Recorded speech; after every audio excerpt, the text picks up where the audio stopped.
Welcome back friends. मैं नदीम अहमद स्वागत करता हूं आपका आज के इस वीडियो में, जो कि फुल्ली बेस्ड रहेगा हमारा ऑटोकैड के इंट्रोडक्शन पर। और आज के इस टॉपिक में हम लोग सीखेंगे कि ऑटोकैड में टाइटल बार क्या होता है, क्विक एक्सेस टूल बार्स क्या होते हैं, साथ ही साथ ऑटोकैड में जो हमारा वर्क स्पेस होता है उसे हम कैसे डिसाइड करेंगे, फाइल मेन्यू क्या होता है, हमारे ऑटोकैड में कितने टाइप्स के टैब्स प्रोवाइडेड रहते हैं, साथ ही साथ हर टैब्स में जो जो टूल बार्स हमारे होते हैं उन सारे टूल बार्स के बारे में हम सीखेंगे। इसके बाद से हम लोग सीखेंगे नेविगेशन बार क्या होता है, नेविगेशन बार को हम कैसे कंट्रोल कर सकते हैं, ऑटोकैड में लाइन कमांड क्या होता है, और साथ ही साथ ऑटोकैड के जितने भी डोंगल कीज़ होते हैं उन डोंगल कीज़ के बारे में हम लोग डिटेल में डिस्कस करेंगे।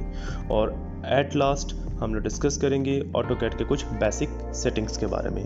सो इस वीडियो के एंड तक बने रहें और कोई भी टॉपिक, कोई भी पॉइंट आप मिस ना करें। सो चलिए शुरू करते हैं।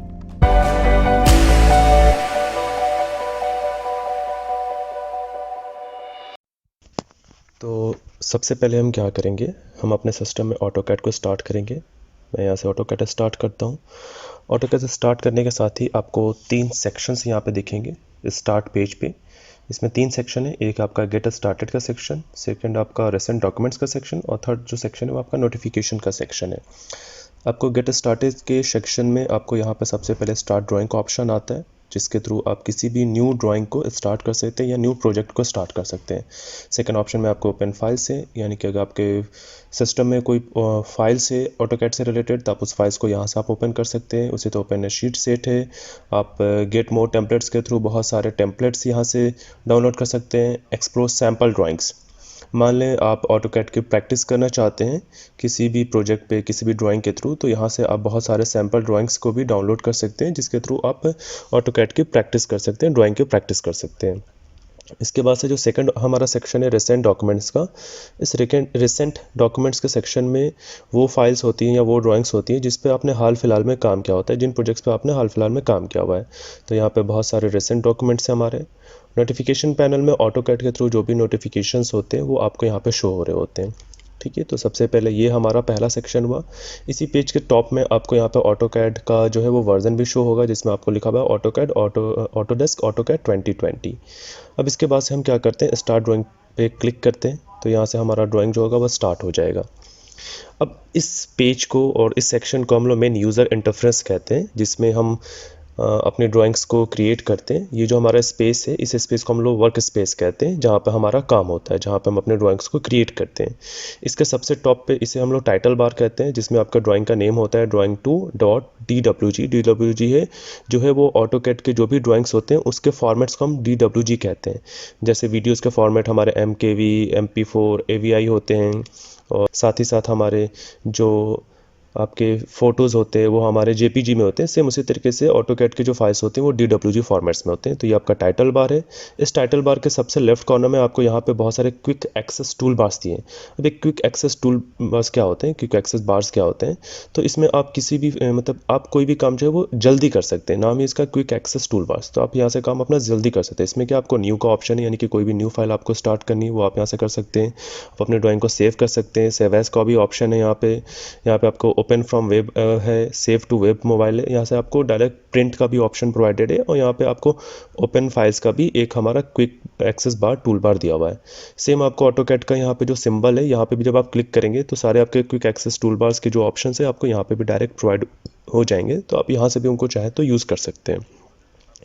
इसके बगल में आपको यहाँ पे एक ये जो प्लेस दिख रहा है, ये हमारा वर्क स्पेस कहलाता है। वर्क स्पेस क्या होता है, तो जिस फॉर्मेट में हमें काम करना होता है, तो जो भी हमारे इंजीनियरिंग स्टूडेंट्स हैं उन्हें मेनली पता होगा कि हमारी जो ड्राइंग्स होती है वो 2 फॉर्मेट्स में होती है, एक 2D होती है, एक 3D होती है। 2D में क्या होता है कि सिर्फ हम 2 प्लेन्स का यूज़ कर सकते हैं, हॉरिजॉन्टल और वर्टिकल प्लेन्स का। बट 3D में क्या होता है, हमारे 3 प्लेन्स होते हैं, हॉरिजॉन्टल, वर्टिकल, और थर्ड जो होता है या तो डेप्थ कह सकते हैं हम उसे, या फिर हम हाइट कह सकते हैं, यानी कि X, Y और Z तीनों एक्सेस होते हैं। तो यहाँ से आप अपना वर्क स्पेस को डिसाइड कर सकते हैं कि आप किस फॉर्मेट में काम करना चाहते हैं। जब मैं इस पर क्लिक करता हूँ तो यहाँ पे आपको बहुत सारे ऑप्शंस आते हैं। ड्राफ्टिंग एंड एनोटेशन जो होता है ये 2D वर्क के लिए होता है, साथ ही साथ 2D ड्राफ्टिंग एनोटेशन ये भी आपका 2D ड्राइंग्स के लिए होता है। मगर अगर आपको 3D ड्राइंग्स बनानी है तो उसके लिए आप 3D मॉडलिंग और 3D बेसिक्स को सेलेक्ट करेंगे। और सेम इसी ऑप्शन को जैसे मैंने यहाँ पे 3D में क्लिक करके शो किया, तो हमारा जो अब हमारा वर्क स्पेस जो है वो 3D फॉर्मेट में ओपन हो चुका है। मैं वापस इसे 2D में कर देता हूँ, तो मैं ड्राफ्टिंग एंड एनोटेशंस पे क्लिक करूँगा। आप इस ड्राफ्टिंग एनोटेशंस को जो है ये ठीक सेम ये ऑप्शन जो है आप यहाँ पे नीचे भी देख सकते हैं। यहाँ पर आपको नीचे राइट साइड में यहाँ पे ये ऑप्शन दिख रहा है वर्क स्पेस स्विचिंग का। आप चाहें तो अपने वर्क स्पेस को यहाँ से भी स्विच कर सकते हैं। इस वर्क स्पेस के ठीक बगल में एक आपको ड्रॉप डाउन दिया हुआ है। जब इस ड्रॉप डाउन पे हम क्लिक करते हैं तो इस ड्रॉप डाउन में आपको क्विक एक्सेस टूल बार्स की सेटिंग्स होती हैं कि आप अपने क्विक एक्सेस टूल बार्स में क्या क्या आप रखना चाहते हैं। आप चाहे तो उन्हें यहाँ से कंट्रोल कर सकते हैं। यहाँ पे एक वर्क स्पेस का ऑप्शन है, यानी कि जो हमारा वर्क स्पेस दिया हुआ है ड्राफ्टिंग एनोटेशन यहाँ पे अभी ऑन है। अगर मैं इसको ऑफ करता हूँ तो आपका ये वर्क स्पेस का जो ऑप्शन होगा यहाँ से गायब हो जाएगा। वापस मैं क्विक एक्सेस टूल बार्स पे ओपन क्लिक करूँगा और वर्क स्पेस को ओके करूँगा तो हमारा अब वर्क स्पेस का ऑप्शन जो होगा वो शो होने लगेगा। ठीक इसमें आपको एक और ऑप्शन दिया हुआ है इससे ड्रॉप डाउन में, जिसे हम लोग कहते हैं शो मेनू बार। अब शो मेनू बार क्या होता है, मैं इस पर आपको क्लिक करके शो करता हूँ। जब हम इस पर क्लिक करेंगे तो आप देख सकते हैं कि हमारा जो मेन मेनू है, यानी कि हमारे जो भी इससे ड्राइंग से रिलेटेड जो भी हमारे ऑप्शंस होते हैं सारे यहाँ पे ऑप्शन आ जाएंगे आपको। फाइल का, एडिट का, व्यू का, फाइल्स में भी आपके मेन जितने भी ऑप्शंस होते हैं वो सारे ऑप्शंस आ जाएंगे आपको। जैसे आपका न्यू का हुआ, ओपन का हुआ, सेव एज, सारे ऑप्शंस आपको मिल जाएंगे फाइल्स में। ठीक उसी तरीके से आप एडिट में जाते हैं तो एडिट के जितने ऑप्शन होते हैं मेन जो आपके cut, copy, paste as, delete, ये सारे ऑप्शन आ जाएंगे। व्यू में आपको बहुत सारे ऑप्शंस हैं। इंसर्ट में आपके अलग अलग फाइल्स के फॉर्मेट्स हैं, फॉर्मेट्स के ऑप्शन है। ऐसे इसी तरीके से आप जितने भी मेनू बार हैं इन सबको भी आप चाहें तो यहाँ से कंट्रोल कर सकते हैं। यहाँ से आप डायरेक्टली यूज़ कर सकते हैं डायमेंशन से रिलेटेड। अभी मैं क्या करता हूँ, वापस से इस पर क्लिक करता हूँ ड्रॉप डाउन पे और हमारा जो मेनू बार है इसे मैं हाइड कर देता हूँ। तो ये हमारा जो होगा मेनू बार वो हमारा हाइड हो जाएगा। तो आपको वर्क स्पेस में ज़्यादा स्पेस मिल जाएगा। ठीक इसी वर्क स्पेस के नीचे जब आप इस ऑप्शंस को देखेंगे तो इस ऑप्शंस के नीचे हमारा यहाँ पे एक ऑप्शन दिया हुआ है, ठीक है। बट इस ड्रॉप डाउन पे मैं वापस से आपको क्लिक करता हूँ। आप देख सकते हैं यहाँ पे लिखा है शो बिलो द रिबन, यानी कि आपके जो क्विक एक्सेस टूल बार्स हैं आप चाहें तो इसे रिबन के नीचे शो कर सकते हैं। अब रिबन क्या होता है, तो हमारा ये जो सेंटर में हमारा जो ये सेक्शन दिख रहा है जिसमें आपको होम, इंसर्ट, एनोटेशन, पैरामेट्रिक और ये जो हमारा सेक्शन, इस पूरे सेक्शंस को हम लोग रिबन कहते हैं। तो जब मैं शो बिलो द रिबन पे क्लिक करूँगा तो हमारा जो क्विक एक्सेस बार्स होंगे वो आपके रिबन के नीचे आ जाएंगे। मैं वापस से क्या करता हूँ, इसको टॉप में कर देता हूँ तो शो अबव द रिबन। अब इस रिबन के बारे में बात करते हैं। इस रिबन में आपको बहुत सारे टैब्स दिए हुए हैं, जैसे हमारा होम टैब हुआ, इंसर्ट टैब हुआ, एनोटेशन टैब हुआ, पैरामेट्रिक टैब हुआ, व्यू टैब हुआ, मैनेज टैब हुआ। इसी तरह बहुत सारे टैब्स हैं जिसका आप यूज़ कर सकते हैं। होम टैब पे हम क्लिक करते हैं, सबसे ज़्यादा यूज़ होगा हमारा वो होम टैब का होगा। अब इस होम टैब्स में बहुत सारे आपको टूल बार्स दिए हुए हैं। हर सेक्शन को हम टूल बार्स कहते हैं। पहला जो टूल बार है वो ड्रॉ टूल बार है, फिर मॉडिफाई है, एनोटेशन है, लेयर है, ब्लॉक है, प्रॉपर्टीज़ है। इन सब में सबसे ज़्यादा जो यूज़ होगा आपको 5 टूल बार्स का यूज़ होगा। आपको ड्रॉ टूल बार हुआ, मॉडिफाई टूल बार हुआ, एनोटेशन टूल बार हुआ, लेयर टूल बार हुआ और उसके बाद से आपका प्रॉपर्टी टूल बार हुआ। इन 5 टूल बार्स का आपको सबसे ज़्यादा यूज़ होगा और ड्राइंग जब भी हम बनाएंगे तो इन्हीं 5 टूल बार्स की मदद से हमारा ड्राइंग जो होगा वो क्रिएट होगा। तो ये हमारे टूल बार्स हो गए। इसी तरीके से इसमें आपको इंसर्ट टूल बार में भी बहुत सारे ऑप्शंस हैं, आपको व्यू टूल बार में बहुत सारे ऑप्शंस हैं। तो ये आपके मेन टूल बार्स के ऑप्शंस होंगे। जब हम अपनी ड्राइंग्स बनाएंगे तो आगे के लेक्चर्स में हम सीखेंगे कि सारे टूल बार्स को हम कैसे यूज़ कर सकते हैं। हर टूल बार के बारे में मैं एक डिटेल में एक वीडियो बनाऊंगा, एक डिटेल में एक लेक्चर, एक क्लास होगा, एक सेशन होगा जिसमें आप हर टूल बार को डिटेल में सीख सकते हैं, ठीक है। अब इस टूल बार के बाद हम क्या करते हैं, हम इधर आते हैं तो आप देख सकते हैं यहाँ पे एक ये ऑप्शन दिया हुआ है जिसे हम लोग व्यू क्यूब कहते हैं, राइट साइड के कॉर्नर में।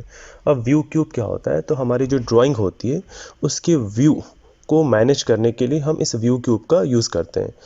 जैसे जो भी इंजीनियरिंग स्टूडेंट्स होंगे, चाहे उन्होंने डिप्लोमा किया हो या बीटेक किया हो, तो इंजीनियरिंग में उन्होंने ड्राइंग से रिलेटेड कुछ सब्जेक्ट्स पढ़े होंगे। जैसे हमारा इंजीनियरिंग ड्राइंग हो गया ईडी, और मैकेनिकल्स के लिए एमडीडी हो गया और सिविल के लिए बीडीडी हो गया। तो इन ड्राइंग्स के सब्जेक्ट में आपने कुछ व्यूज़ पढ़े होंगे ड्राइंग्स के, जैसे कि आपका फ्रंट व्यू हुआ, टॉप व्यू हुआ, लेफ़्ट साइड व्यू हुआ, आपका राइट साइड व्यू हुआ। बहुत सारे व्यूज़ होते हैं, आइसोमेट्रिक व्यूज़ हुआ। तो उन्हीं व्यूज़ को कंट्रोल करने के लिए हम इस व्यू क्यूब का यूज़ करते हैं, जिसका यूज़ होगा ज़्यादातर हमारा 3D में होगा। अभी इसका यूज़ नहीं है। यहाँ से हम अपने व्यूज़ को कंट्रोल कर सकते हैं अलग अलग डायरेक्शंस में, ठीक है। इस व्यू क्यूब के नीचे जो है आपको एक ऑप्शन दिया है जिसे हम लोग नेविगेशन बार कहते हैं। ये हमारा जो सेक्शन है इसे नेविगेशन बार कहते हैं। इस नेविगेशन बार में सबसे पहला जो ऑप्शन आपको फुल नेविगेशन व्हील का है। इस नेविगेशन व्हील का भी हम अपने 3D ड्राइंग्स में यूज़ करेंगे। तो जब हम 3D के क्लासेस स्टार्ट करेंगे तो उसमें हम इसको डिटेल में जानेंगे। इसके बाद आपका एक ऑप्शन है पैन का ऑप्शन। पैन का ऑप्शन क्या होता है, मैं आपको इसको शो करता हूँ। फॉर एग्जांपल मैंने इसे ग्रिड मोड में किया। ग्रिड मोड क्या होता है, तो जो हमारा ग्राफ मोड होता है, जब आपने प्रैक्टिकल्स किए होंगे फिजिक्स और केमिस्ट्री में, तो उसमें अपने ग्राफ्स के बारे में पढ़ा होगा, मतलब ग्राफ्स में आप अपनी ड्राइंग्स बनाते होंगे। तो ये ग्रिड मोड जो होता है हमारा ग्राफ फेज होता है। तो पेन मोड क्या होता है कि पेन मोड के थ्रू जो है हम जो है अपनी ड्राइंग्स को पैन कर सकते हैं। पैन कर सकते हैं मीन्स उसे हम एक जगह से दूसरी जगह मूव करा सकते हैं, उसके अलग अलग पोजीशन पे हम उसे लेकर जा सकते हैं। जैसे अभी मैं क्या करता हूँ, आपको लेफ़्ट में पैन कर रहा हूँ, मुझे राइट में पैन करना हो तो राइट में कर सकता हूँ, बॉटम में करना हो तो बॉटम में कर सकता हूँ, और टॉप पे पैन करना हो तो मैं टॉप पे पैन कर सकता हूँ। तो ये पैन का ऑप्शन है। एस्केप करेंगे तो हमारा एस्केप हो जाएगा। अपने कीबोर्ड से एस्केप बटन को हम क्लिक करेंगे तो वो हमारा ऑप्शन जो होगा वो क्लोज हो जाएगा। यहाँ से आपको जूम एक्सटेंड का ऑप्शन है, मतलब ये जूम का ऑप्शन है। इस जूम के ऑप्शन में बहुत सारे आपको जूम के ऑप्शंस दिए गए। इसके बारे में मैं आपसे डिटेल में डिस्कस करता हूँ। इसके लिए मैं क्या करता हूँ, फॉर एग्जांपल मैं एक यहाँ पर पहले एक कोई भी एक ड्राइंग बनाता हूँ।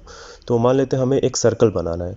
तो सर्कल बनाने के लिए आप दो तरीके से सर्कल बना सकते हैं। पहला तरीका है कि आप सर्कल पर डायरेक्ट क्लिक करें, अपने होम टैब में जाएं आप, और वहाँ पे आप ड्रॉ टूल बार में सर्कल पे क्लिक करें, और यहाँ पे आपको पूछा है स्पेसिफाई सेंटर पॉइंट। तो मैं यहाँ पे क्लिक करता हूँ और एक इसको मैं क्या करता हूँ, एक्सटेंड करता हूँ। जब अपने माउस से आप एक्सटेंड करेंगे तो ये आपका एक सर्कल बनेगा। अभी मैं किसी मेजरमेंट का ले लेता हूँ, वापस से क्लिक करूँगा तो ये हमारा सर्कल कंप्लीट हो गया। अब मैं आपको इस जूम के ऑप्शन के बारे में डिटेल में बताता हूँ। इस जूम के ऑप्शन के जब नीचे आप यहाँ पे ड्रॉप डाउन पे क्लिक करेंगे तो आपको बहुत सारे ऑप्शन हैं। जूम एक्सटेंड का है, जूम विंडो का ऑप्शन है। जूम विंडो क्या होता है, जब मैं इस पर क्लिक करूँगा मैं आपको समझाता हूँ। जूम विंडो का ऑप्शन हुआ कि आप एक विंडो, एक रेक्टेंगुलर सेक्शन को आप सिलेक्ट करेंगे, कुछ एरिया को सिलेक्ट करेंगे जो आपका स्पेसिफिक एरिया जूम होगा।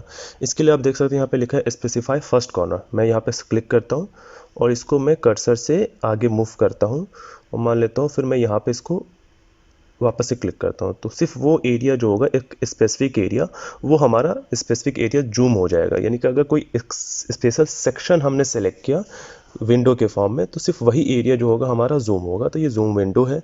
जूम प्रीवियस यानी कि इससे पहले आपका जो जूम था वैसा हो जाएगा हमारा, क्योंकि नाम ही इसका zoom previous. Zoom real time जो होगा वो एक्चुअल जो हमारा होता है जूम, उस तरीके से वो जूम हो जाएगा। जूम ऑल देते हैं तो ये हमारा मेन ग्राफ के रूप में चला गया, जो हमारा मेन ग्राफ होता है जितने एरिया में हमें ड्राइंग बनानी होती है। तो जूम ऑल से आप ड्राइंग के एरिया को जो होता है पूरे एरिया को आप शो कर सकते हैं। जूम डायनामिक भी हमारा सेम वही है कि आपका फुल ग्राफ आपको उसमें नज़र आएगा। जूम स्केल, फिर से हम जूम स्केल पे क्या करते हैं, जूम स्केल पे जाते हैं, जूम स्केल पे क्लिक करते हैं। यहाँ पे हमें क्या करें, एंटर स्केल फैक्टर, मतलब कहीं भी हमें क्लिक करते हैं और यहाँ से हमको कितने डिस्टेंस पे, इस पर सेकेंड पॉइंट मान लेते हैं हमें 6 पे हमें जूम करना है। तो उस उतने से उस डायरेक्शन में जितना डिस्टेंस हमने सेलेक्ट किया उतने डायरेक्शन पे हमारा ये जूम हो जाएगा। जूम सेंटर में हमारा क्या होगा, अब किसी भी जगह का हमारा सेंटर, मतलब कहाँ पे आपको करना है। जैसे मैं इस सर्कल के मान लेते कहीं भी एक जगह पे क्लिक कर देता हूँ और इंटर, और हमें कितना हाइट चाहिए, यहाँ पे आप देख सकते हैं लिखा हुआ है इंटर मैग्नीफिकेशन और हाइट, यानी कि जो आपने सेंटर पॉइंट सेलेक्ट किया वहाँ से आप कितनी हाइट पे जूम करना चाहते हैं। मान लेते हैं मैं 5 क्लिक करता हूँ, इंटर करता हूँ, तो ये हमारा 5 जो होगा उतनी हाइट पे हमारा ये जूम हो जाएगा। तो ये ऑप्शन जो था आपका जूम सेंटर का था, जिससे आप उस सेंटर पॉइंट से इतनी हाइट पे आप जूम कर सकते हैं। जूम ऑब्जेक्ट यानी कि किसी भी स्पेसिफिक ऑब्जेक्ट को जब आप सिलेक्ट करेंगे तो सिर्फ उसी ऑब्जेक्ट को हमारा ये जूम करे। जैसे मैंने इस ऑब्जेक्ट को सिलेक्ट किया और एंटर किया तो हमारा सिर्फ वो ऑब्जेक्ट जो होगा वो सिलेक्ट हो जाएगा। According to me zoom object का जो ऑप्शन है वो सबसे बेस्ट है। जब भी आप कोई भी ड्राइंग बना रहे हो और आपको मान लें आपके ड्राइंग्स में 5-6 हमारे ड्राइंग्स हैं, अलग अलग हमारे 5-6 शेप्स हैं, और आपको किसी एक शेप पे स्पेसिफिक आपको जूम करना है तो आप वहाँ से जूम ऑब्जेक्ट का यूज़ कर सकते हैं। जिससे क्या होगा कि आपको सिर्फ स्पेसिफिक उसी ऑप्शन पे हमारा जूम होगा। जूम इन में क्या होगा कि हमारा ऑब्जेक्ट के इनसाइड में जूम होगा, और जूम आउट में क्या होगा हमारा कि उस ऑब्जेक्ट के आउटसाइड में, मतलब बाहर की तरफ हमारा जूम होगा। जब जूम इन करेंगे तो हमारा जूम अंदर होगा, बाहर करेंगे तो बाहर होगा। नेम के अकॉर्डिंग हमारे जूम के ऑप्शंस भी हैं। अब हमारा ऑर्बिट क्या होता है, अब ऑर्बिट के बारे में डिस्कस करते हैं। ऑर्बिट जो होता है ये मेनली आपको 3D में यूज़ होगा, बट मैं यहाँ पे आपको एग्जांपल के तो समझा देता हूँ। जब मैं ऑर्बिट पे क्लिक करूँगा और ऑर्बिट को सिलेक्ट करूँगा तो ऑर्बिट से क्या है कि हम अपने जो भी ड्राइंग्स है उसको फ्रीली हम लोग उसके व्यूज़ को देख सकते हैं। फ्रीली उसको हम जैसे भी चाहें उस तरीके से रोटेट करा सकते हैं। आप देख सकते हैं मैं रोटेट कर रहा हूँ तो व्यू क्यूब भी हमारा रोटेट हो रहा है। अभी मैं फ्रंट व्यू देख रहा हूँ, फिर मैंने इसका राइट व्यू किया, और मैं इसको चाहूँ तो मैं इसको टॉप व्यू में कर सकता हूँ। इसके अलग अलग व्यूज़ देख सकते हैं हम। तो उसके लिए हम लोग क्या करते हैं, व्यू क्यूब का यूज़ करते हैं। मैं वापस से एस्केप बटन पर क्लिक करता हूँ तो ये व्यू क्यूब हमारा एस्केप हो जाएगा। अब आप देख रहे हैं कि हमारा जो ये ड्राइंग है वो कुछ अलग तरीके से आ रहे हैं। हमारे जो ग्रिड्स लाइन है, ग्राफ की लाइन्स हैं, वो हमारे कुछ इंक्लाइन हो गई हैं। अब आप मान लें एक स्टेप बैक जाना चाहते हैं, तो एक स्टेप बैक जाने के लिए आप चाहें तो कंट्रोल Z क्लिक करेंगे तो आपका जो पुराना स्टेप था आप उस पर चले जाएंगे। कंट्रोल Z क्या होता है, तो ये आपको अंडू के लिए यूज़ किया जाता है। मैं आपको ऑप्शन दिखा रहा हूँ। जब आप यहाँ पे क्विक एक्सेस टूल बार्स में जाएंगे तो यहाँ पर आपको एक अंडू का ऑप्शन आ रहा है। अंडू का ऑप्शन में क्या होता है कि आप एक स्टेप पीछे चले जाते हैं। उसका यूज़ आप कैसे कर सकते हैं, शॉर्टकट होता है Ctrl+Z, तो उससे आप एक स्टेप पीछे चले जाएंगे। और यहाँ पे ऑप्शन है रीडू का, रीडू से क्या कर सकते हैं आप, एक स्टेप आगे चले जाएंगे। तो मैं इस पर क्लिक करता हूँ तो जो हमने पहले किया हुआ था सेम वो ऑप्शन आ गया, और जब मैं अंडू पे क्लिक करूँगा तो हमारा वापस से पहले का स्टेप आ गया। तो Ctrl+Z अंडू के लिए ऑप्शन होता है, और Ctrl+R जो होता है वो रीडू के लिए ऑप्शन होता है। तो ये हमारा ऑर्बिट का ऑप्शन हो गया। अब ऑर्बिट के ऑप्शन के बाद से आपको यहाँ पे शो मोशन का ऑप्शन है। इसका यूज़ जो है वो भी हम लोग ड्राइंग्स के जो एनिमेशंस के रूप होते हैं या वीडियोस के रूप्स होते हैं उसके लिए यूज़ करते हैं। तो इसके बारे में हम बाद में डिटेल में बात करेंगे, अभी इसका यूज़ है नहीं। तो ये हमारे ऑप्शंस हो गए, ये 3 सेक्शंस हो गए। तो अभी मैंने इनके बारे में आपसे डिस्कस किया। अब आते हैं तो यहाँ पे सबसे बॉटम के ऊपर आपको एक यहाँ पे ये लाइन दिया है। इस लाइन को जो है हम लोग कमांड लाइन कहते हैं। कमांड लाइन क्या होता है कि हम जो भी कमांड्स लेते हैं, यानी कि आप अपने ड्राइंग्स बनाने के लिए जो भी आप शेप्स यूज़ कर रहे हैं या कोई भी ऑप्शंस आप ले रहे हैं, कोई भी आप टूल बार सेलेक्ट करते हैं, कोई भी आप कमांड सेलेक्ट करते हैं, तो वो कमांड्स जो होती हैं यहाँ पे कमांड लाइन में आपको शो होती हैं। जैसे मान लें अगर मुझे कोई लाइन ड्रॉ करना है, तो लाइन करना है तो मैं LI टाइप करता हूँ तो आप देख सकते हैं यहाँ पे हमें लाइन का एक ऑप्शन आ रहा है। इस लाइन पे ऑप्शन में मैं क्लिक करूँगा तो डायरेक्ट हमें लाइन यहाँ पे ड्रॉ करने के लिए ऑप्शन आ रहा है। इसमें लिखा हुआ है स्पेसिफाई फर्स्ट पॉइंट, यानी कि आप अपने लाइन को कहाँ से स्टार्ट करना चाहते हैं। मैं मान लेता हूँ यहाँ से स्टार्ट करना चाहता हूँ, मैंने क्लिक किया और फिर पूछा नेक्स्ट पॉइंट, तो नेक्स्ट आप कहाँ जाना चाहते हैं, तो मान लेता हूँ मैं यहाँ कहीं जाना चाहता हूँ। यहाँ पे मैंने फिर से क्लिक किया और आप एंटर या फिर आप चाहे तो स्पेस दबाएंगे तो ये हमारा एग्जिट हो जाएगा। तो ये हमारा लाइन जो है, ये हमारा लाइन ड्रॉ हो चुका है। तो एक कमांड आपने यूज़ किया, यानी कि एक ऑब्जेक्ट आपने यहाँ पे ड्रॉ किया, एक शेप आपने यहाँ पे ड्रॉ किया। उस शेप को आप 3 तरीके से यूज़ कर सकते हैं ड्रॉ करने के लिए। या तो आप डायरेक्टली कमांड लाइन में टाइप करके यूज़ कर सकते हैं, या फिर आप अपने जो टूल बार से वहाँ से आप सिलेक्ट कर सकते हैं। जैसे ड्रॉ टूल बार से मैं डायरेक्ट सिलेक्ट कर सकता हूँ, या फिर अगर आप अपने कर्सर के ठीक बगल में L टाइप करते हैं तो L से हमारा लाइन कमांड जो होगा वो स्टार्ट हो जाएगा, L और एंटर। तो फिर से आप यहाँ से भी जो है वो लाइन को यूज़ कर सकते हैं। तो आपके बहुत सारे ऑप्शन हैं लाइन कमांड्स को यूज़ करने के। ठीक है, इसको मैं एग्जिट कर देता हूँ और इन दोनों को मैं क्या करता हूँ, डिलीट कर देता हूँ फिर से।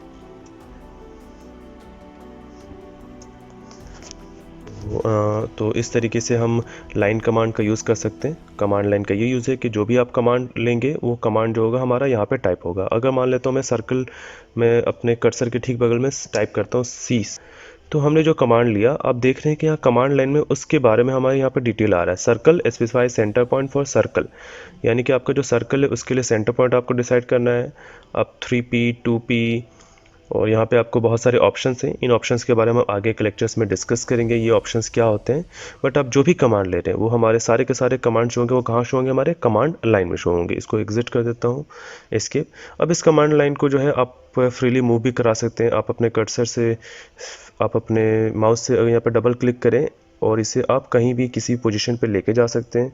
आप चाहें तो अपने कमांड लाइन के साइज़ को जो है वो छोटा बड़ा भी कर सकते हैं कर्सर की मदद से। ठीक है, अपने माउस की मदद से आप इसे छोटा बड़ा भी इजीली तरीके से कर सकते हैं। तो ये हमारा कमांड लाइन हो गया। अब कमांड लाइन के बाद हमारा जो नीचे का सेक्शंस है, इस नीचे के सेक्शंस को हम लोग बोलते हैं डोंगल कीज़। अब ये डोंगल कीज़ का ऑप्शन क्या होता है इसके बारे में मैं आपसे डिस्कस करता हूँ। इन डोंगल कीज़ में आपको बहुत सारे ऑप्शंस दिए हुए। फर्स्ट ऑप्शन यहाँ से स्टार्ट होता है जिसे हम लोग बोलते हैं ग्रिड मोड, यानी कि आपका ग्राफ मोड। तो इसे आप F7, यहाँ पे आप देख रहे हैं, आपको F7 से ऑन ऑफ कर सकते हैं। जैसे मैंने F7 क्लिक किया तो आपका ग्रिड मोड जो होगा वो ऑफ हो जाएगा। फिर से मैं F7 क्लिक करूँगा, ग्रिड मोड ऑन हो जाएगा। अगर आप लाइंस पे काम कर रहे हैं, अगर आप लाइंस ड्रॉ कर रहे हैं, तो मेरा सजेशन रहेगा कि आप हमेशा ग्रिड मोड को जो है वो ऑन रखें, ताकि आपके लाइंस जो आपको हमेशा स्ट्रेट नज़र आए। आप अगर स्ट्रेट लाइन ड्रॉ कर रहे हैं तो आपको समझ में आए कि वो स्ट्रेट हो रही है, तो आप ग्रिड मोड को ऑन रखें। आप चाहे तो ऑफ भी रख सकते हैं। सेकेंड ऑप्शन जो है वो स्नैप मोड का है। ये स्नैप मोड का भी यूज़ हम ज़्यादातर नहीं करते हैं, इसका यूज़ हम बाद में करेंगे। इसके बारे में भी आगे हम डिस्कस करेंगे। सेकेंड ऑप्शन, थर्ड ऑप्शन जो वो आपका डायनेमिक इनपुट का है। डायनेमिक इनपुट क्या होता है, तो मैं पहले इसको आपको एक ऑप्शन के थ्रू समझा रहा हूँ। जैसे हम कुछ भी टाइप करते हैं, कोई भी कमांड ले रहे हैं, जैसे अभी हमारे कर्सर, मैंने इसके बगल में L टाइप किया, तो हमारे इससे कर्सर के ठीक आपको राइट कॉर्नर में हमें यहाँ पर लिखा आ रहा है कि आपने L टाइप किया है, मतलब जो भी हम कमांड ले रहे हैं उसके ठीक बगल में हमें लिखा हुआ आ रहा है। ठीक है, अब ये क्यों हो रहा है, एक तो ये एग्जाम्पल हुआ। अब मान लेता हूँ मैंने इस डायनेमिक इनपुट को ऑफ किया, ठीक है, और अब मैं कुछ टाइप करता हूँ, तो अब आप देख रहे हैं कि हम कुछ भी टाइप करते हैं सिर्फ वो कमांड लाइन में टाइप हो रहा है। अब हमारे वो कर्सर के बगल में टाइप नहीं हो रहा है। तो डायनेमिक इनपुट क्या करता है कि जब भी डायनेमिक इनपुट को अगर आप ऑन रखते हैं, तो डायनेमिक इनपुट क्या करता है कि आप जो भी कमांड लेते हैं, जो भी आप टाइप करते हैं, वो हमेशा आपके कर्सर के बगल में होगा। और अगर आप डायनेमिक इनपुट को आप ऑफ रखेंगे, तो आपका जो भी कमांड आप लेंगे वहाँ कहाँ पर हमारा टाइप होगा, वो हमारे कमांड लाइन में टाइप होगा। तो आप डायनेमिक इनपुट को हमेशा ऑन रखें ताकि आप जो भी कमांड्स लें वो आपको सेंटर पे नज़र आए, आपके मेन वर्क स्पेस में आपको कर्सर के पास नज़र आए। इसके बाद से एक ऑप्शन आता है आपको, इस ऑप्शन को बोलते हैं हम लोग ऑर्थो मोड। अब ऑर्थो मोड क्या होता है, तो इसका मैं आपको एक एग्जांपल देता हूँ। मान लेता हूँ मैंने यहाँ से एक कमांड लिया, कमांड मतलब लाइन कमांड लिया, और मैंने यहाँ से लाइन्स ड्रॉ की। मैंने स्पेसिफाई फर्स्ट पॉइंट सेलेक्ट किया। अभी आप देख रहे हैं कि जब मैं ये लाइन लेकर जा रहा हूँ, तो ये लाइन हमारा स्ट्रेट लाने के लिए हमें सोचना पड़ रहा है कि स्ट्रेट है या नहीं। ये लाइन हमारा अलग अलग एंगल्स पे जा रहे हैं। अभी हमारी जो लाइन्स आ रही है वो क्या आ रही है, हमारी एंगल्स पे आ रही है, हमारा बिल्कुल स्ट्रेट ईजिली नहीं हो रहा है। ठीक है, तो इसको एग्जिट करते हैं। अब मैं क्या करता हूँ, इस ऑर्थो मोड को ऑन करता हूँ। मैं वापस से लाइन कमांड लेता हूँ, इंटर करता हूँ। अब आप देख रहे हैं कि अब हम जब लाइन्स ड्रॉ कर रहे हैं, तो हमारी जितने भी लाइन्स हैं वो हमेशा क्या हो रही हैं, स्ट्रेट आ रही हैं। अब जो हमारी स्ट्रेट लाइन्स आ रही हैं, क्यों आ रही हैं, क्योंकि हमने अभी ऑर्थो मोड को ऑन किया। तो ऑर्थो मोड का काम क्या होता है, ऑर्थो मोड का काम होता है कि आपकी जो भी लाइन्स होंगी वो हमेशा स्ट्रेट होंगी, या तो हॉरिजॉन्टली स्ट्रेट आएंगी या फिर आपके वर्टिकली स्ट्रेट आएंगी। जैसे आप ड्रॉ करेंगे वो वैसे हमारे स्ट्रेट आएंगी, मतलब जिस डायरेक्शन में भी आप लाइन्स को लेंगे उस डायरेक्शन में लाइन हमारी क्या होंगी, हमेशा बिल्कुल स्ट्रेट तरीके से हमारी लाइन्स आएंगी। तो ये हमारा ऑर्थो मोड का यूज़ है। तो आप ऑर्थो मोड को हमेशा ऑन रखें जब भी आप स्ट्रेट लाइंस पे काम कर रहे हैं। जब भी आपको कोई स्ट्रेट लाइन बनाना है तो आप ऑर्थो मोड को ऑन रख सकते हैं। ठीक है, तो ये ऑर्थो मोड का हमारा यूज़ हो गया, तो इसे भी आप ऑन रखें। मैं क्या करता हूँ, सारे ड्राइंग्स को सेलेक्ट करके डिलीट कर देता हूँ। अभी जब हमें फिर यूज़ हो गए तो फिर हम वापस से ड्रॉ कर लेंगे। इसे भी सेलेक्ट कर लेता हूँ और इसको डिलीट ऑप्शन पे क्लिक करते हैं, डिलीट हो जाएगा। तो ये हमारा ऑर्थो मोड का ऑप्शन हो गया। इसके बाद में एक ऑप्शन है हमारा आइसोमेट्रिक ड्राफ्टिंग। इसमें क्या होता है, आइसोमेट्रिक ड्राफ्टिंग में जब आप इस पर क्लिक करेंगे ड्रॉप डाउन पे, आपको 3 ऑप्शन है, आइसोप्लेन, आइसोप्लेन टॉप, आइसोप्लेन राइट, आइसोप्लेन लेफ्ट। आइसोप्लेन्स क्या होते हैं कि किसी भी प्लेन से ठीक 90 डिग्री पे जो हमारा सेकंड प्लेन होता है, उस प्लेन को हम कहते हैं आइसोप्लेन्स। जैसे कि अभी हमारा ये प्लेन है, जब मैं आइसोप्लेन लेफ्ट पे क्लिक करूँगा, जैसे मैं यहाँ गया और मैंने आइसोप्लेन लेफ्ट पे क्लिक किया, तो इससे 90 डिग्री पे जो लेफ्ट में प्लेन होगा वो हमें शो हो रहा है। जब मैं टॉप पे सिलेक्ट करूँगा तो टॉप में हमारे इससे 90 डिग्री पे जो डायरेक्शन आएगा वो हमें शो होगा। ठीक इसी तरीके से जब मैं आइसोप्लेन राइट करूँगा तो इससे राइट डायरेक्शन में 90 डिग्री पे जो प्लेन आएगा वो हमें शो होगा, वो डायरेक्शन। मैं इसे क्या करता हूँ, अभी ऑफ कर देता हूँ, इसका यूज़ हमें ज़्यादा है नहीं।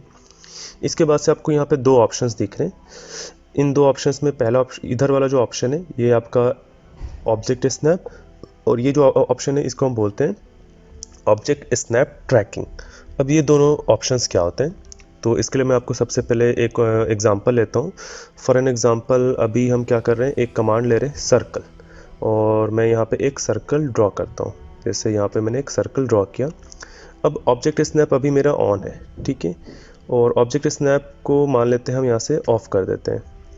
और अभी कोई मैं एक कमांड ले रहा हूँ, जैसे मैंने अभी दोबारा से एक लाइन कमांड लिया और इंटर किया।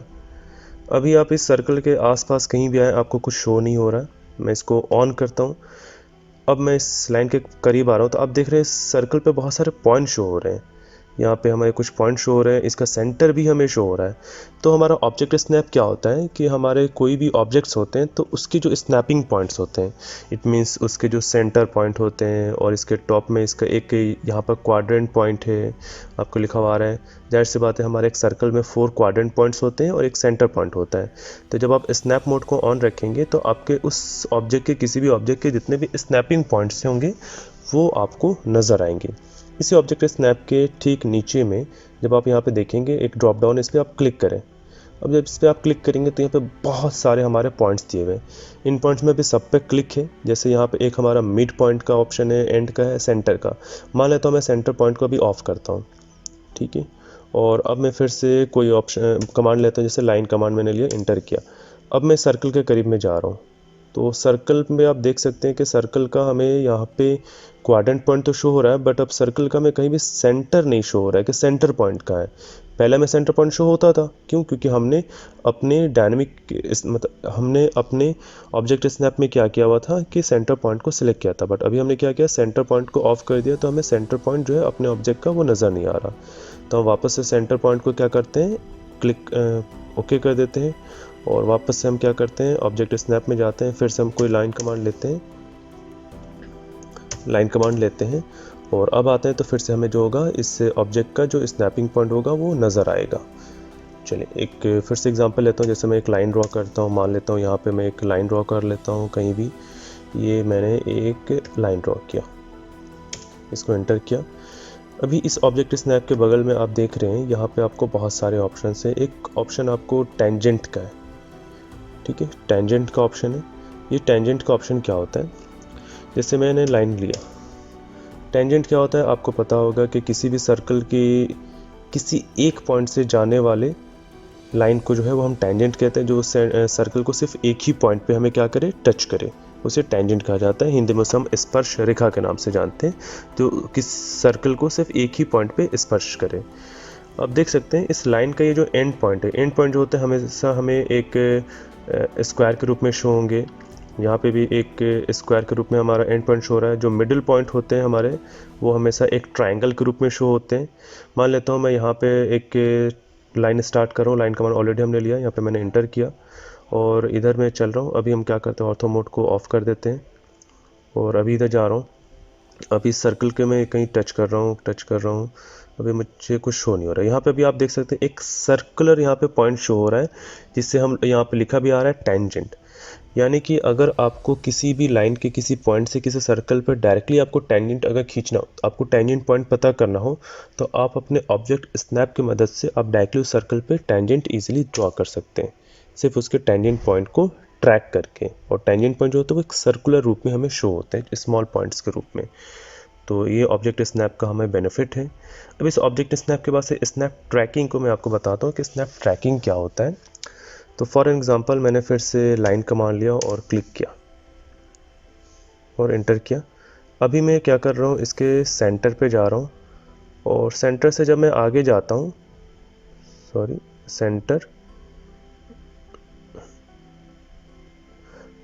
अभी सेंटर पे जा रहा हूँ और अभी मैं सेंटर से आगे जा रहा हूँ। आप देख रहे हैं कि जो सेंटर का जो लाइन है ये हमारा क्या हो रहा है, ट्रैक हो रहा है। तो ऑब्जेक्ट स्नैप ट्रैकिंग क्या करता है कि किसी भी पॉइंट को ट्रैक करने के लिए यूज़ किया जाता है। जैसे मैंने सेंटर पॉइंट से आगे गया तो ये सेंटर पॉइंट को क्या कर रहा है, ट्रैक कर रहा है। तो अब मैं चाहूँ तो यहाँ से ईजिली एक लाइन जो है वो मैं क्या कर सकता हूँ, ड्रॉ कर सकता हूँ। और मैं ऑर्थो मोड ऑन करने के लिए आप शॉर्टकट F8 यूज़ कर सकते हैं। तो ऑर्थो मोड हमारा ऑन हो गया है और मैं इसके सेंटर से क्या करता हूँ, एक यहाँ पर लाइन ड्रॉ कर देता हूँ, इंटर कर देता हूँ। तो आप किसी भी पॉइंट को ट्रैक करने के लिए जो है वो आप ऑब्जेक्ट स्नैप ट्रैकिंग का यूज़ कर सकते हैं। फिर से मैं आपको एग्जांपल देता हूँ। मैंने जैसे यहाँ पर लाइन लिया और फिर से मैं क्या किया, इस सर्कल पे आया तो इसका सेंटर पॉइंट हमारा मिला। सेंटर पॉइंट से जब मैं दूर किया तो इसका सेंटर लाइन जो है वो हमें ट्रैक हो रहा है। मैंने यहाँ क्लिक किया और फर्स्ट पॉइंट, और मैंने सेंटर से होते हुए यहाँ पे वापस से क्लिक किया और एंटर किया। तो ये हमारा दूसरा जो लाइन है वो हमारा जनरेट हो गया। तो किसी भी ऑब्जेक्ट के पॉइंट्स को ट्रैक करने के लिए ऑब्जेक्ट स्नैप ट्रैकिंग का हम यूज़ करेंगे। तो जब भी आप ड्राइंग्स बनाएं तो आपको 4 ऑप्शंस हमेशा यहाँ पे ओपन रखने, 4 ऑप्शन को आपको हमेशा यहाँ पे टिक रखना है। पहला जो ऑप्शन होगा डायनेमिक इनपुट का, ताकि आप जो भी टाइप करें आपके कर्सर के ठीक बगल में आपको शो हो। सेकंड ऑप्शन ऑर्थो मोड का, ताकि आपके लाइंस जो हों वो हमेशा हॉरिजॉन्टली या वर्टिकली स्ट्रेट्स आएँ। थर्ड ऑप्शन जो रहेगा आपका ऑब्जेक्ट स्नैप ट्रैकिंग का, ताकि आपके ऑब्जेक्ट के जितने भी स्नैपिंग पॉइंट्स हैं उसे आप इजीली ट्रैक कर सकें। फोर्थ ऑप्शन जो होगा वो ऑब्जेक्ट स्नैप का, ताकि आपको स्नैपिंग पॉइंट्स मिल सकें। तो आप इन 4 ऑप्शंस को हमेशा यहाँ से क्लिक करके रखें। मान लें अगर इसमें से कोई आपको डोंगल की शो नहीं हो रही है तो आप इसके लास्ट में यहाँ पे आप देख सकते हैं यहाँ पे कस्टमाइजेशन का ऑप्शन है। इस कस्टमाइजेशन के ऑप्शन पे आप क्लिक करेंगे तो आपको जितने भी डोंगल कीज़ हैं सारे के सारे डोंगल कीज़ के यहाँ से आप कस्टमाइज़ कर सकते हैं।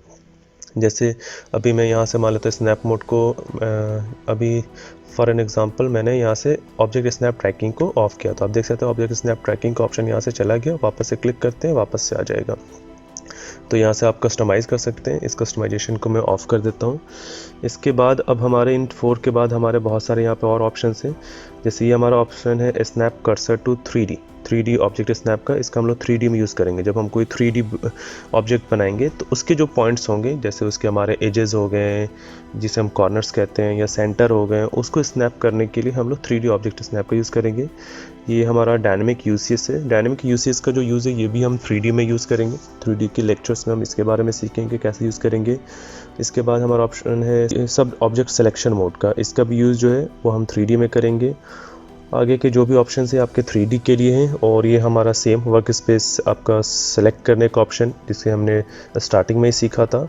हमारा जो भी वर्क स्पेस है हम कैसे डिसाइड करेंगे, तो यहाँ से हम सेलेक्ट कर सकते हैं हमें 2D में ड्रॉ करना है या 3D ड्राइंग से ड्रॉ करनी है, तो यहाँ से हम अपने वर्क स्पेस को सेलेक्ट कर सकते हैं।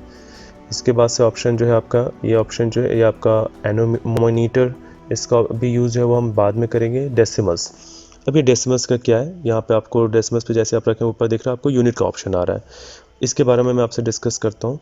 चले पहले मैं इसको क्या करता हूँ, इसको मैं डिलीट कर देता हूँ। अब ये यूनिट क्या होती हैं, तो आपको पता होगा कि आप जो भी ड्राइंग्स बनाते हैं उससे ड्राइंग्स के जो भी मेज़रमेंट्स होते हैं तो उसका कुछ ना कुछ यूनिट्स होती हैं, मेजरमेंट्स की यूनिट्स होती हैं। जैसे मैकेनिकल वाले जो भी ड्राइंग्स बनाते हैं वो ज़्यादातर हमारा मिलीमीटर में होता है, और सिविल वाले या आर्किटेक्चर वाले जो ड्राइंग्स बनाते हैं, प्लान्स बनाते हैं, वो या तो हमारा इंचेस में, फुट्स में या यार्ड्स में होता है। तो फॉर एन एग्जांपल अभी हमें यूनिट्स अपना सेलेक्ट करना है, तो आप यूनिट कैसे डिसाइड करेंगे, तो इसके लिए आप क्या करेंगे, अपने कीबोर्ड से UN टाइप करेंगे तो आपको कर्सर के ठीक बगल में यहाँ पे यूनिट शो करेगा। एंटर करेंगे तो आपको यूनिट का एक डायलॉग बॉक्स ओपन हो जाएगा। यहाँ पर इस डायलॉग बॉक्स के ऑप्शन में सबसे पहले आपको यहाँ पे लिखा आ रहा है लेंथ टाइप, यानी कि आपका लेंथ टाइप जो है इसमें आप क्या सेलेक्ट करना चाहते हैं। तो अगर आप मैकेनिकल ड्राइंग्स बना रहे हैं तो उसमें आप डेसिमल को सिलेक्ट करके रखें। आर्किटेक्चर यानी कि आप अगर 3D प्लान से बना रहे हैं तो उसमें आप आर्किटेक्चर सेलेक्ट कर सकते हैं। इंजीनियरिंग, फ्रैक्शनल, साइंटिफिक, ज़्यादातर यूज़ आपका डेसिमल्स और आर्किटेक्चरल का रहेगा। तो शुरू में अभी हम जो डिस्कस करेंगे वो बेसिक होगा। बेसिक यानी कि हर ब्रांचेस के लिए, सिविल के लिए भी, मैकेनिकल के लिए, तो उसमें भी आप डेसिमल्स को ही सिलेक्ट करके रखें।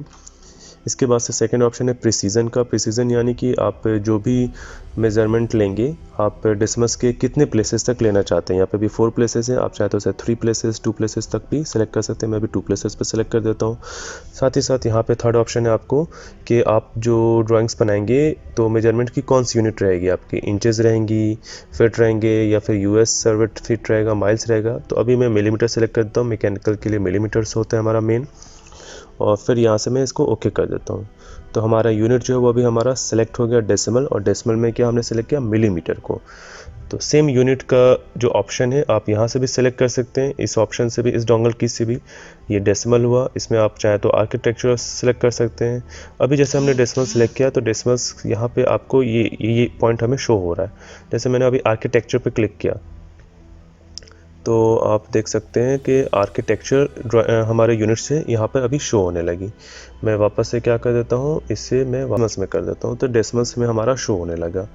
इसके बाद से एक ऑप्शन है आपको ग्राफिक्स कॉन्फ़िगरेशन का। ग्राफिक्स कॉन्फ़िगरेशन क्या होता है, तो हमारे जो भी सॉफ्टवेयर्स होते हैं वो हमारे सिस्टम्स के ग्राफिक्स कार्ड्स के थ्रू, कुछ सॉफ्टवेयर जो होते हैं हाई इंटीग्रेटेड सॉफ्टवेयर्स, वो हमारे जो भी सिस्टम होते हैं उसके ग्राफिक्स कार्ड्स के थ्रू हमारे रन होते हैं। तो ऑटोकैड भी हमारे ग्राफिक्स कार्ड के थ्रू रन होता है। तो अभी ये ऑप्शन जो है हमेशा ऑन रहेगा, ये इस पर आप ऑफ ऑन नहीं कर सकते। आप अगर क्लिक भी करेंगे तो ऑफ नहीं होगा। क्यों? क्योंकि ऑटोकैड जो है हमारा सिस्टम के GPU के थ्रू रन हो रहा है, तो ये हमेशा ऑप्शन ये ऑन रहेगा। इसके बाद एक ऑप्शन है क्लीन स्क्रीन का। इस ऑप्शन को आप Ctrl+0 के थ्रू भी कंट्रोल कर सकते हैं। जब इस पर मैं क्लिक करता हूँ तो पूरा का पूरा स्क्रीन जो होगा हमारा वो क्लीन हो जाएगा, यानी कि जितने भी आपके टैब्स थे या जो भी आपके साइड में जो भी आपके ऑप्शन थे वो सारे ऑप्शन आपको जो होंगे वो बंद हो जाएंगे और आपकी फुल स्क्रीन क्लीन हो जाएगी। मान लें अगर आप एक अच्छा वर्क स्पेस चाहते हैं, आप चाहते हैं कि आपका वर्क स्पेस आपको ज़्यादा मिले ताकि आप अच्छे तरीके से काम कर सकें, तो आप इस ऑप्शन का यूज़ कर सकते हैं। मैं वापस से इस पर क्लिक करके वापस से मेरे जितने भी हमारे टैब्स थे उसे वापस ले आते हैं टूल बार्स को। अब ये कस्टमाइजेशन के ऑप्शन से आप चाहें तो इसमें जितने भी ऑप्शन हैं उसको आप कस्टमाइज़ कर सकते हैं। तो ये हमारा डोंगल कीज़ की डिटेल्स हो गई। अब इस डोंगल कीज़ के बाद से जब आप अपने ड्राइंग पे आते हैं, ड्राइंग पे आप देखेंगे कि आपको बहुत सारे यहाँ पे लेआउट मिल रहे हैं। जैसे मॉडल का है, ये लेआउट 1 है, लेआउट 2 है। सेम ऑप्शन आपको यहाँ नीचे भी आपको देख सकते हैं, यहाँ भी आपको दिख रहा है लेआउट 1, लेआउट 2, और इसके ठीक बगल में आपको आपके एक्सेस दिख रहे हैं और ये इसे हम ओरिजिन कहते हैं और ये हमारे एक्सेस हैं। ठीक है, तो ये हमारा यूज़र इंटरफेस से रिलेटेड जितने भी हमारे पॉइंट्स थे ये सारे के सारे पॉइंट्स मैंने आपसे डिस्कस किए। अब इसके बाद से हम क्या करते हैं, हम कुछ इंपॉर्टेंट सेटिंग्स के बारे में डिस्कस कर लेते हैं। जब भी आप ऑटोकैड स्टार्ट करें तो ऑटोकैड स्टार्ट करने से पहले, ड्राइंग बनाने से पहले आपके 3 सेटिंग्स ऐसी हैं जो करना आपके लिए कंपलसरी, जो आपको करना ही करना है। जब भी आप स्टार्ट करें तो सबसे पहले मेरा सजेशन है, रिक्वेस्ट है कि आप सबसे पहले इन 3 सेटिंग्स को करें। तो इन 3 सेटिंग्स के बारे में हम डिस्कस करते हैं। सबसे पहले जो सेटिंग है वो हमारी यूनिट की सेटिंग होती है, जिसे मैंने ऑलरेडी आपको बताया, मैं फिर से बता देता हूँ। फर्स्ट सेटिंग यूनिट का सेटिंग होगा, जिसके लिए हम अपने कर्सर पे क्या टाइप करेंगे, कीबोर्ड की मदद से UN और इसे एंटर करेंगे। और अभी हमारा यहाँ पे हमारा डायलॉग बॉक्स ओपन हुआ है जिसमें हमारा डेसिमल सिलेक्टेड है। अगर आप आर्किटेक्चर में वर्क कर रहे हैं, अगर आप प्लान्स बना रहे हैं तो आपको यहाँ पे आर्किटेक्चर सेलेक्ट करना होगा। ठीक है, अभी मैं डेसिमल्स में वर्क करूंगा। यहाँ से आप प्रिसीजन को सिलेक्ट कर सकते हैं, जिसके बारे में मैंने ऑलरेडी आपसे डिस्कस किया। आपको डेसिमल्स के कितने प्लेसेस तक वर्क करना है वो आप यहाँ से सिलेक्ट कर सकते हैं। आप अपने यहाँ पे यूनिट सेलेक्ट कर सकते हैं, मिलीमीटर, मीटर, मैं इसे मिलीमीटर ही रहने देता हूँ और यहाँ से इसे मैं ओके कर देता हूँ। तो फर्स्ट सेटिंग हो गई हमारी यूनिट की, जिसे हम UN के थ्रू कंट्रोल कर सकते हैं। सेकेंड सेटिंग होती है हमारी लिमिट की। लिमिट की सेटिंग कैसे करते हैं हम लोग, उसके लिए LIM टाइप करते हैं। अब लिमिट की सेटिंग करने से पहले जान लेते हैं आखिर लिमिट होता क्या है। तो लिमिट में क्या होता है कि अगर हम कोई ड्राइंग बना रहे हैं, फॉर एग्जांपल मैं आपको ये ड्राइंग शो कर रहा हूँ। अब इस ड्राइंग में आप देख सकते हैं कि इस ड्राइंग में आपके इसका हॉरिजॉन्टल डिस्टेंस और वर्टिकल डिस्टेंस आपको प्रोवाइडेड है। अब जो भी हमारा हॉरिजॉन्टल डिस्टेंस है और जो भी हमारा वर्टिकल डिस्टेंस है, हम कोशिश करेंगे हमारा हॉरिजॉन्टल और वर्टिकल डिस्टेंस जो हम लें अपने ड्राइंग्स में हमेशा उससे ज़्यादा लें, ताकि आपका जो एरिया मिले आपको ड्राइंग बनाने के लिए हमेशा ज़्यादा मिले। अगर आपके पास एरिया ज़्यादा है तो आप अपने ड्राइंग्स को उसमें ईजी तरीके से फिट कर सकते हैं। डिस्टेंस भी हमारा कुछ प्रोवाइडेड है 50 के करीब में, तो मैं चाहूँ तो हॉरिजॉन्टल भी 100 और वर्टिकल भी 100 ले सकता हूँ। तो जिससे क्या होगा, हमारा जो वर्क स्पेस है ड्राइंग बनाने के लिए वो हमें ज़्यादा मिलेगा और हम अपने ड्राइंग्स को उसमें अच्छे तरीके से सेट कर पाते हैं।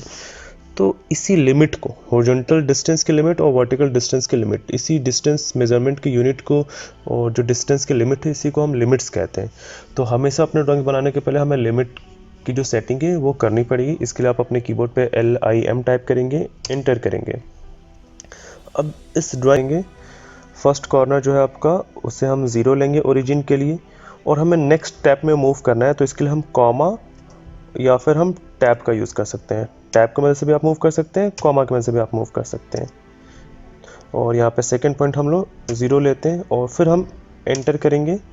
अब आपको पूछ रहा है इसमें अपर राइट कॉर्नर, यानी कि सेकंड कॉर्नर जो है वो आप क्या लेना चाहते हैं। तो मैं हॉरिजॉन्टल डिस्टेंस 100 ले लेता हूँ, फिर मैं कॉमा टाइप करके फिर वर्टिकल डिस्टेंस 100 ले लेता हूँ और इसको मैं एंटर कर देता हूँ। तो हमारा जो हॉरिजॉन्टल और वर्टिकल डिस्टेंस हमने जो लिमिट ले लिया वो कितने का ले लिया, 100 का ले लिया। तो फर्स्ट सेटिंग की आपने यूनिट की, सेकंड सेटिंग की आपने लिमिट की और थर्ड सेटिंग जो होती है वो हमारी जूम ऑल की। जूम ऑल की सेटिंग क्या होती है कि आपका जो ड्राइंग था, ड्राइंग एरिया जो था वो आपने जो सेलेक्ट किया वो अभी कितना आपने सेलेक्ट किया, लगभग आपने सेलेक्ट किया 100 का।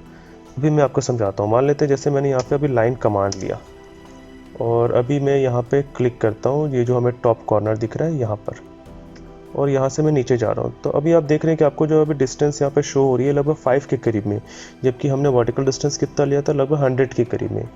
तो आप पूरी डिस्टेंस यहाँ पे कैसे शो करेंगे, अभी तो आपको वर्क स्पेस उतना दिख नहीं रहा आपका ड्राइंग का, तो उसके लिए आप क्या करेंगे, जूम ऑल करेंगे। जूम ऑल के दो ऑप्शंस हैं, दो ऑप्शंस के थ्रू आप जूम ऑल कर सकते हैं। पहला आप अपने जूम पे जाएं, जूम बार पे, जूम नेविगेशन बार पे आप यहाँ पे डायरेक्ट जूम ऑल पे क्लिक करें तो ये आपको जूम ऑल हो जाएगा। या फिर आप वापस से बैक जाएं कंट्रोल Z के थ्रू, या फिर आप अपने कीबोर्ड पे Z एंटर और A एंटर करेंगे तो ये भी आपका जूम ऑल हो जाएगा। तो आप ड्राइंग बनाने से पहले ये 3 सेटिंग्स कर लें, यूनिट्स की, लिमिट्स की और जूम ऑल की। तो ये 3 बेसिक सेटिंग्स हो गई। तो अभी का ये हमारा मेन इंट्रोडक्शन पार्ट था। तो दोस्तों, अगर आपको ये इंट्रोडक्शन पार्ट मेरा अच्छा लगा तो प्लीज़ आप इस वीडियो को लाइक करें। साथ ही साथ अगर आप कोई कमेंट करना चाहते हैं आप कमेंट कर सकते हैं। अगर आपको ये वीडियो पसंद नहीं आया हो तो आप डिसलाइक कर सकते हैं। और ठीक ऐसे ही वीडियो आप पाने के लिए मेरे चैनल को सब्सक्राइब कर सकते हैं। और नेक्स्ट लेक्चर में हम लोग डिस्कस करेंगे ड्रॉ टूल बार के बारे में, जिसमें हम ड्रॉ टूल बार्स के जितने भी कमांड्स हैं उसको डिटेल में सीखेंगे। हर कमांड्स को हम कैसे यूज़ कर सकते हैं उसका एक डिटेल डिस्क्रिप्शन में डिटेल्स में आपको ब्रीफ दूंगा। तो प्लीज़ आप चैनल को सब्सक्राइब करें।